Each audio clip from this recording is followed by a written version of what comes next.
বাংলাদেশ সহ বিভিন্ন দেশ থেকে শ্রমিক নেওয়ার অনুমতি দিয়েছে কুয়েত।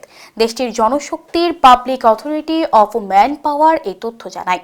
বলা হয়, প্রতিটি কোম্পানি শতভাগ ওয়ার্ক পারমিট প্রদানের অনুমতি দিয়েছে।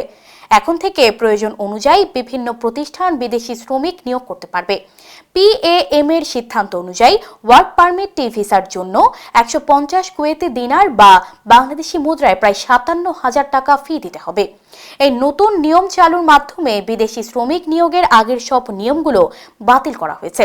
আগের নিয়ম অনুযায়ী যেসব প্রতিষ্ঠান শ্রমিক নিয়োগ দিত, তারা যদি বিদেশ থেকে কোনো শ্রমিক আনতে চাইতো, তাহলে তাদের কুয়েতে থাকা শ্রমিকদের মধ্যে থেকেই শ্রমিক নেয়ার বাধ্যবাধকতা ছিল। সেই সাথে চাহিদার একটি নির্দিষ্ট অংশে শুধুমাত্র নতুন বিদেশি শ্রমিক নিতে পারত।